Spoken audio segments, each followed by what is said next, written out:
Você foi ao cartório, assinou os papéis, trocou de sobrenome nas redes sociais, mas ainda não tem certeza se seu casamento realmente terminou para Deus. E essa dúvida dói. Tem casamentos que ainda existem no papel, mas já morreram no coração. E quase ninguém tem coragem de dizer isso. Você pode estar dividindo a mesma casa, a mesma mesa até a mesma cama. Mas será que ainda existe aliança diante de Deus? Ou apenas uma convivência vazia, mantida por medo, culpa ou aparência? A pergunta não é quando o divórcio acontece no cartório. A pergunta é quando o casamento termina aos olhos de Deus. Hoje eu vou te mostrar algo que quase nunca é pregado.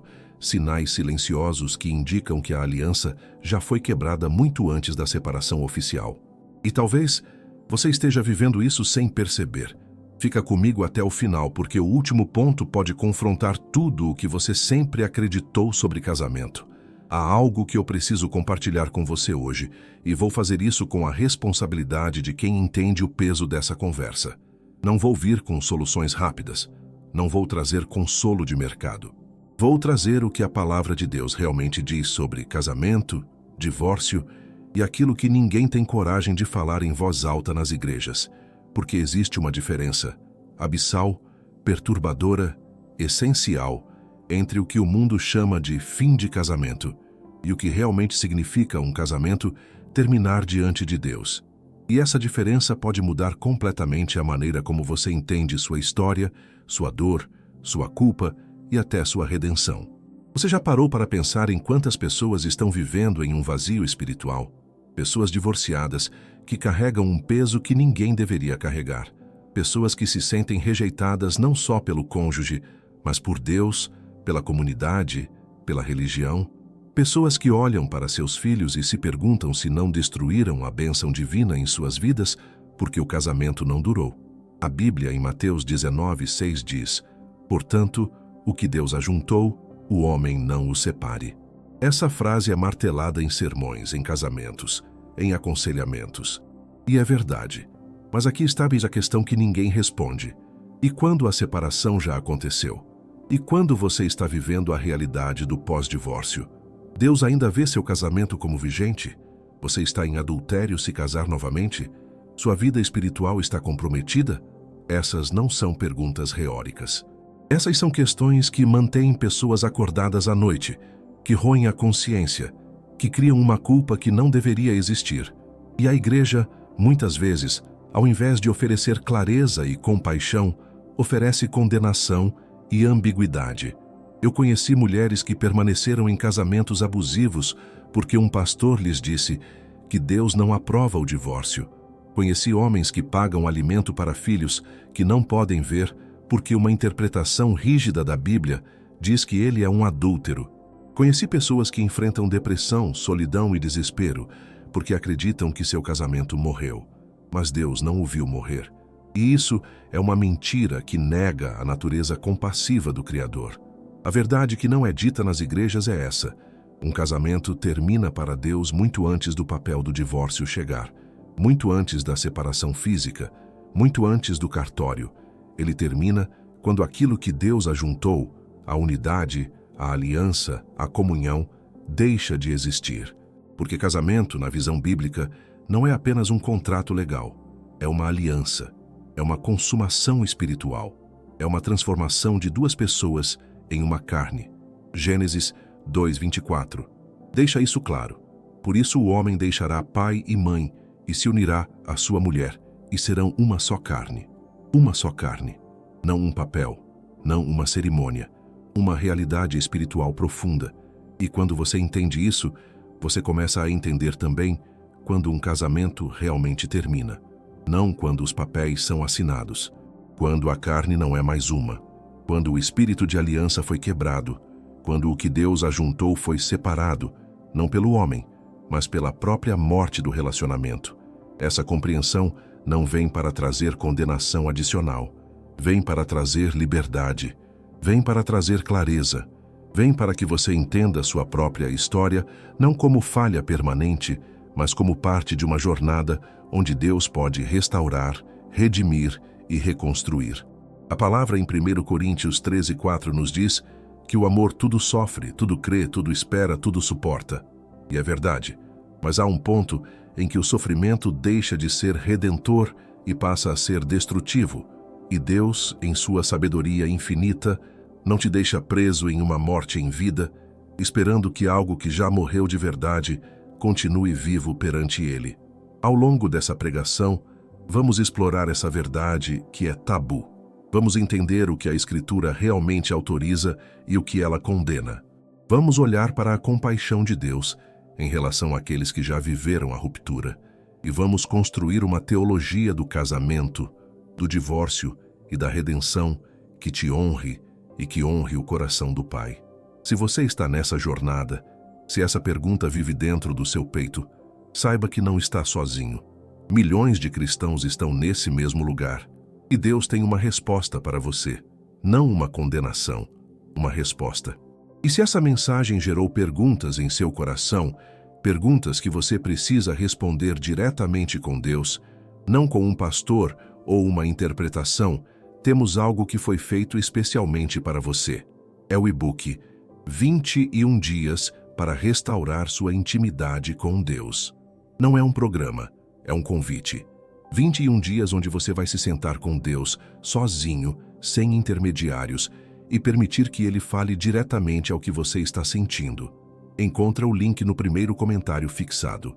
Vale muito a pena. Se esse conteúdo está fazendo sentido, se você sente que precisa desta conversa, eu convido você a se inscrever no canal agora mesmo. Cada semana, trazemos pregações que vão às raízes da fé cristã, que honram a palavra sem ignorar a realidade da vida. Clique no sino para receber todas as mensagens. Há um ponto em qualquer casamento onde você precisa fazer uma pergunta que ninguém quer fazer. Uma pergunta tão profunda, tão honesta, que muitas pessoas passam anos evitando. A pergunta é essa: será que este casamento está realmente morto? Porque existe um fenômeno que a maioria das igrejas não aborda. Existem casamentos que continuam legalmente vivos, mas espiritualmente extintos. Casamentos onde duas pessoas dividem o mesmo teto, talvez até o mesmo quarto, mas não compartilham mais a mesma alma. Casamentos que viraram sepulturas. E o mais assustador é isso. Muitas pessoas, quando chegam a esse ponto, acreditam que estão cometendo pecado ao reconhecer essa morte. Acreditam que deveriam suportar a agonia por toda a vida porque Deus não aprova o divórcio. Mas essa é uma interpretação que contradiz a própria natureza compassiva do Criador. Vamos voltar para a Escritura. Em 1 Coríntios 7,15, Paulo faz uma afirmação que muda tudo. Mas se o descrente se separar, que se separe. O irmão ou a irmã não é escravo em tais casos. Escravo. Aquela palavra carrega tanto peso. Paulo está dizendo que você não é escravo de uma aliança que foi quebrada. Mas há algo ainda mais profundo aqui. Quando Paulo diz isso, ele está reconhecendo uma verdade biológica e espiritual. Um relacionamento não pode existir apenas de um lado. Uma aliança exige consentimento mútuo, exige vida, exige comunhão. Quando uma das partes abandona, seja fisicamente, emocionalmente ou espiritualmente, aquilo que resta não é mais uma aliança, é uma ilusão. Pense comigo no que acontece em um casamento que começa a morrer. Não de repente, gradualmente, lentamente. As conversas desaparecem, a intimidade evapora. Você olha para a pessoa ao seu lado e reconhece o rosto, mas não reconhece mais a alma. O que antes era conexão se torna distância. O que era calor se torna frio. E em algum ponto, você percebe que o casamento que Deus abençoou, aquela unidade profunda, deixou de existir. Isso não é especulação. Isso é realidade vivida por milhares de cristãos que estão sentados nas igrejas em absoluto silêncio sobre sua dor. Mateus 19:8 traz uma mensagem que a maioria das pessoas não entende completamente. Jesus diz: Moisés, pela dureza de vossos corações, vos permitiu repudiar vossas mulheres, mas ao princípio não era assim. Essa passagem é usada para condenar o divórcio. Mas Jesus não está condenando Moisés. Jesus está reconhecendo uma realidade. Em um mundo caído, em um coração endurecido, às vezes uma separação já é um fato. E a lei de Moisés reconhecia isso. Deus, em sua compaixão, não pediu a Moisés que obrigasse as pessoas a permanecerem em casamentos onde o coração havia partido. Ao contrário, ele permitiu uma saída digna, porque um Deus de amor não prende ninguém em uma morte em vida. Agora você pode estar se perguntando, mas quando exatamente um casamento morre? Qual é o ponto de não retorno? E essa é uma pergunta que exige honestidade extrema. Um casamento morre quando a aliança é quebrada.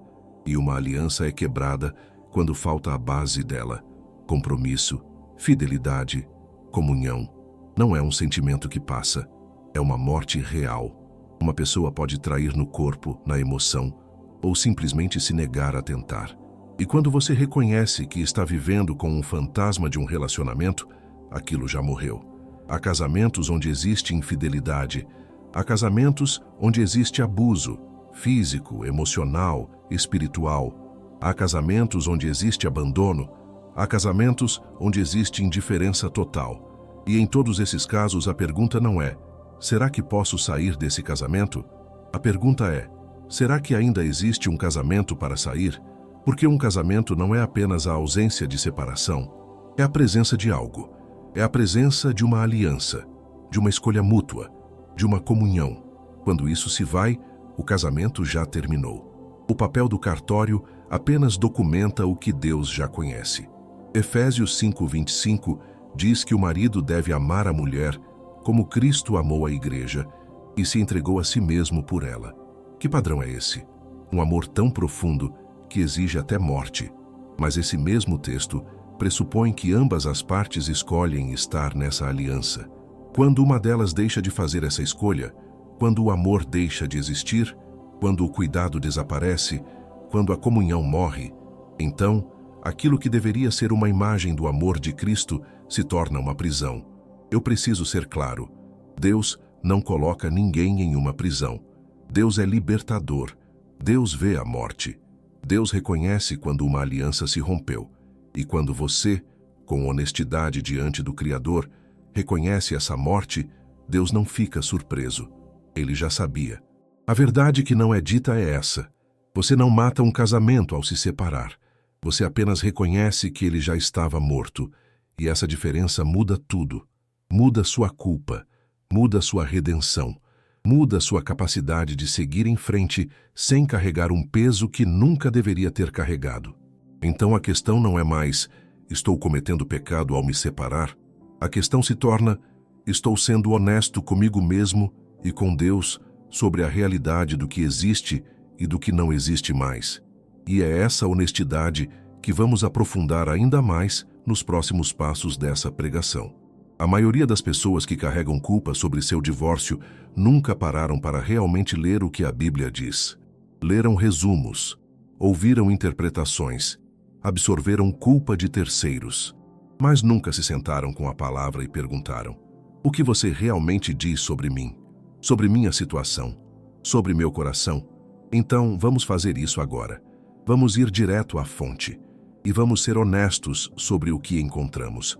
Mateus 5:32 diz: eu vos digo, porém, que aquele que repudiar sua mulher, a não ser por causa de infidelidade, a expõe ao adultério, e aquele que casar com a repudiada comete adultério.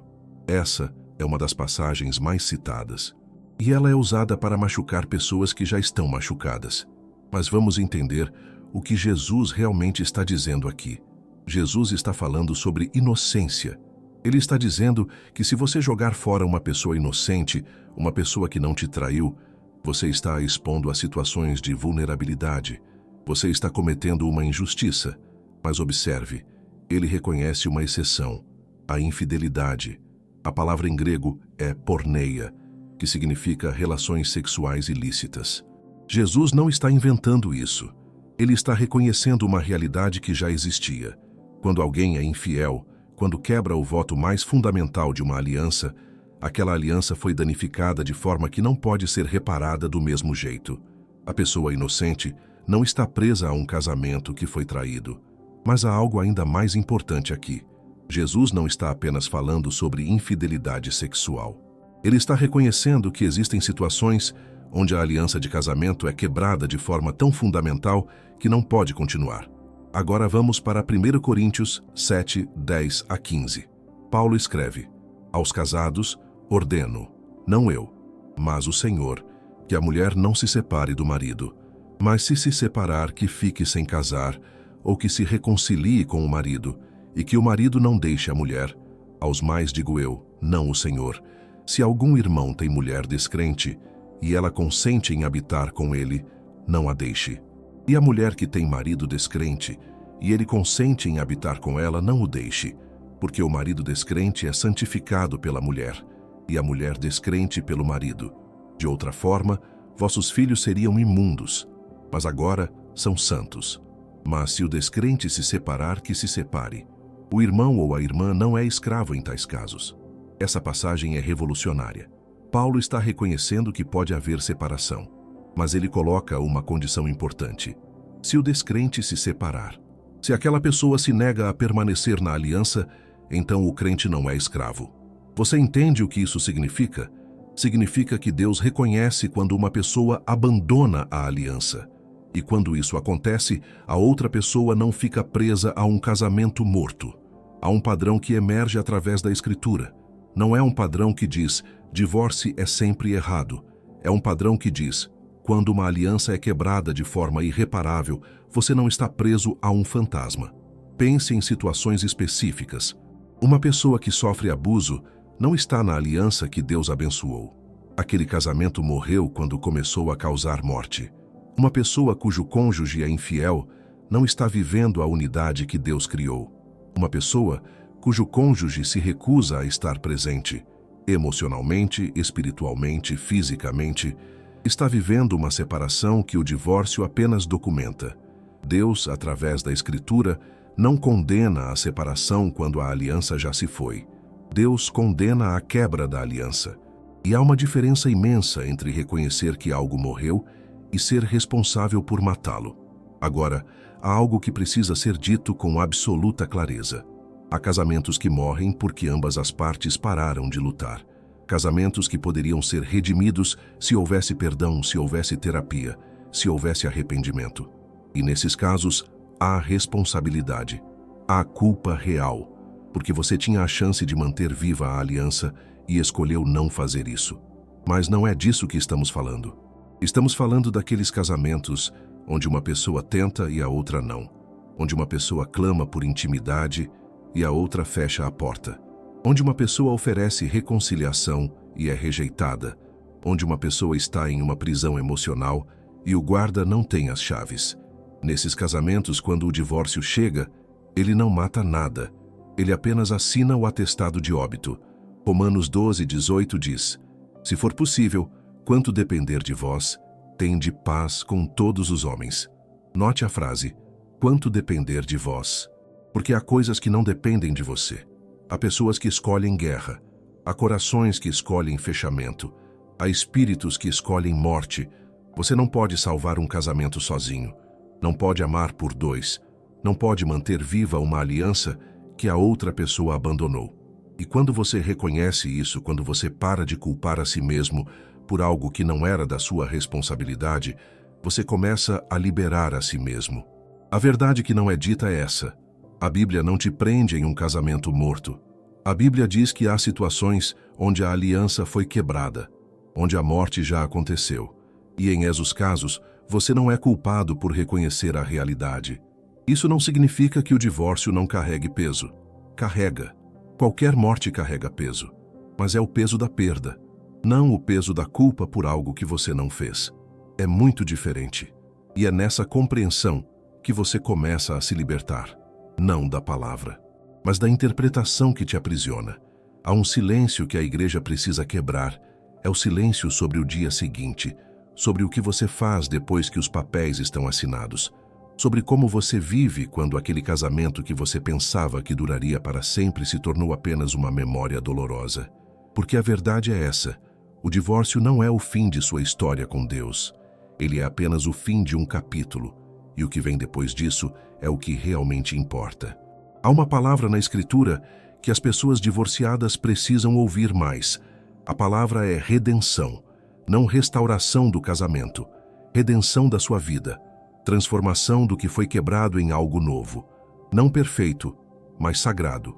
Jeremias 29:11 diz: Porque eu bem sei os pensamentos que tenho a vosso respeito, diz o Senhor, pensamentos de paz e não de mal, para vos dar um fim e uma esperança.